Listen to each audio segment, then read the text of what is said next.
श्री राम जय राम जय जय राम जय जय विघ्न हरण हनुमान।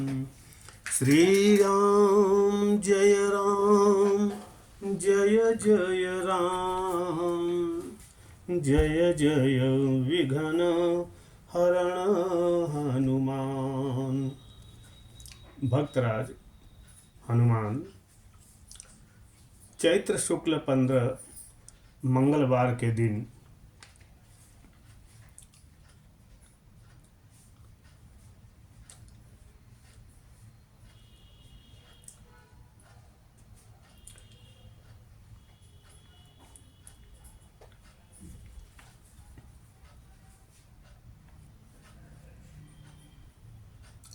अंजना के गर्भ से भगवान शंकर ने वानर रूप से अवतार ग्रहण किया।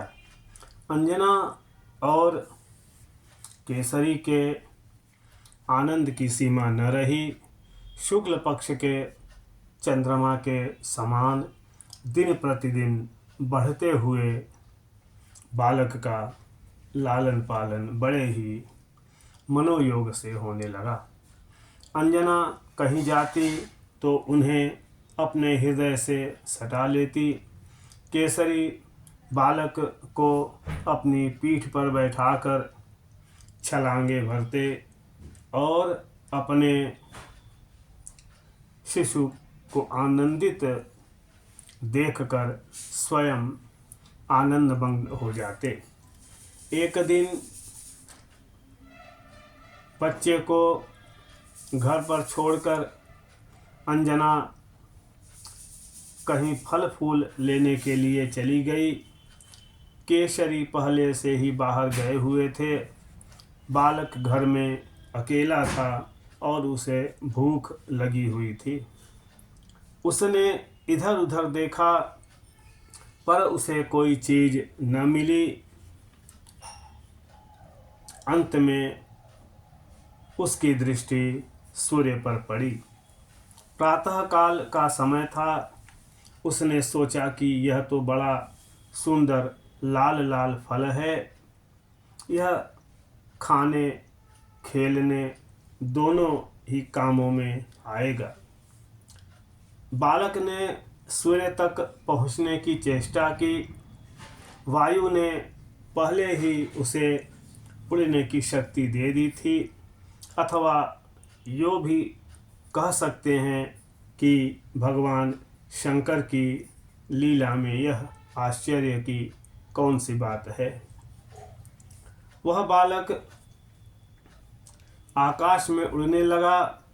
देवता दानव यक्ष आदि उसे देखकर विस्मित हो गए। वायु के मन में भी शंका हुई।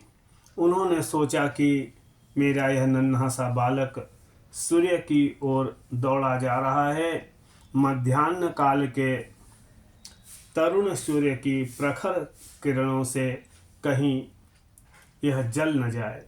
उन्होंने हिमालय और मलयाचल से शीतलता इकट्ठी की और अपने पुत्र के पीछे पीछे चलने लगे। सूर्य ने भी देखा।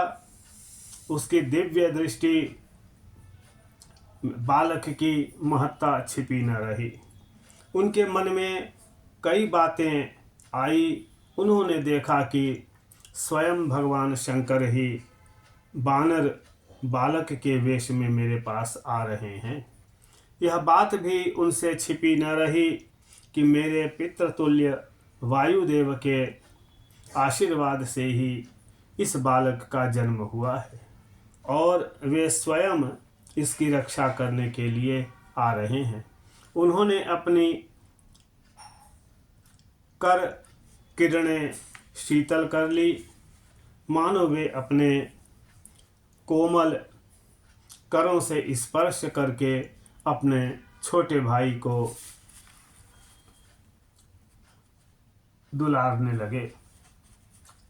अथवा जगत पिता शंकर को अपने पास आते देखकर उनका स्वागत करने लगे। वह बालक सूर्य के रथ पर पहुंच गया, उनके साथ खेलने लगा। उस दिन था ग्रहण। अपना समय जानकर राहु सूर्य को ग्रसने के लिए आया। उसने देखा कि एक बानर बालक सूर्य के रथ पर बैठा हुआ है। पहले तो राहु ने कोई परवाह नहीं की, पहले की भांति ही सूर्य पर टूट पड़ा, परंतु जब बालक के कठोर हाथों से वह पकड़ लिया गया तब वह भयभीत हो गया और किसी प्रकार अपने को छुड़ाकर भागा। वह सीधे देवराज इंद्र के पास गया। उसने जाकर इंद्र से कहा, देवराज, आपने सूर्य को ग्रसने का अधिकार मुझे दिया है, क्या अब आपने किसी दूसरे को भी यह अधिकार दे दिया है? इंद्र की समझ में यह बात न आई। उन्होंने राहु को डांटकर फिर सूर्य के पास भेजा। दोबारा राहु के जाने पर बालक को अपनी भूख की याद आ गई। उसने सोचा कि यह खाने की अच्छी चीज़ है, बस राहु पर टूट पड़ा। राहु उस बालक के तेज से डर गया और अपनी रक्षा के लिए इंद्र को पुकारने लगा। इंद्र ऐरावत पर चढ़कर उसकी रक्षा के लिए दौड़े। ऐरावत को देखते ही बालक ने राहु को छोड़ दिया और वह उसे एक अच्छा सा फल समझकर पकड़ने के लिए दौड़ा। अब इंद्र ने डरकर अपना वज्र फेंका, जिससे बालक की बाईं हनु ठुड्डी टूट गई। बालक घायल होकर पहाड़ पर गिर पड़ा और छटपटाने लगा। वायुदेव बालक को उठाकर गुफा में ले गए। उन्हें इंद्र पर बड़ा क्रोध आया और उन्होंने अपनी गति बंद कर दी। वायु के बंद हो जाने के बाद सब काठ सरीखे हो गए। त्रिलोकी में कोई हिलडुल नहीं सकता था।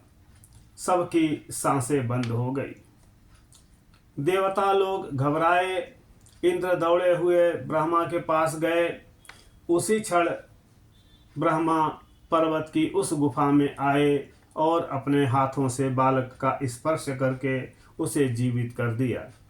बालक प्रसन्नता के साथ उठ खड़ा हुआ। वायुदेव बड़े प्रसन्न हुए और उन्होंने सारे जगत में प्राण संचार कर दिया। ब्रह्मा ने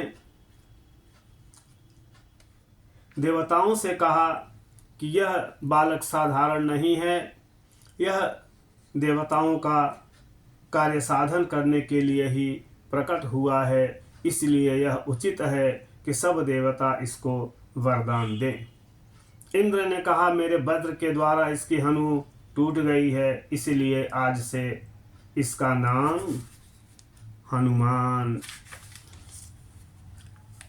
होगा और मैं वर देता हूँ कि मेरे वज्र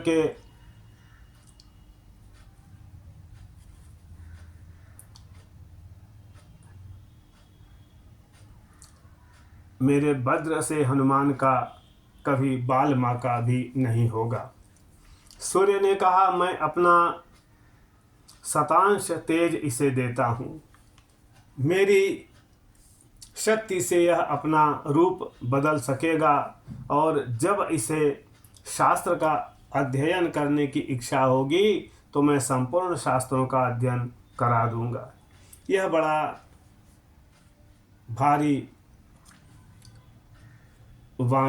वाग्मी होगा। वरुण ने अपने पाश से और जल से निर्भय होने का वर दिया। कुबेर आदि देवताओं ने भी अपनी अपनी ओर से हनुमान को निर्भय किया। विश्वकर्मा ने अपने बनाए हुए दिव्यास्त्रों से अवध्य होने का वर दिया। और ब्रह्मा ने ब्रह्म ज्ञान दिया। चिरायु करने के साथ ही ब्रह्मास्त्र और ब्रह्मपाश से भी मुक्त कर दिया। चलते समय ब्रह्मा ने वायुदेव से कहा, तुम्हारा पुत्र बड़ा ही वीर, इच्छानुसार रूप धारण करने वाला और मन के समान तीव्रगामी होगा।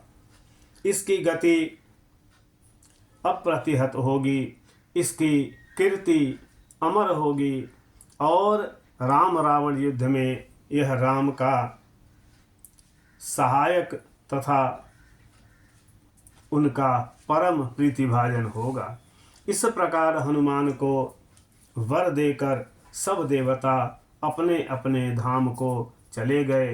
अंजना और केसरी को यह सब सुनकर जो सुख हुआ वह सर्वथा अनिर्वचनीय है। श्री राम जय राम जय जय राम, श्री राम जय राम जय जय राम। क्रमशः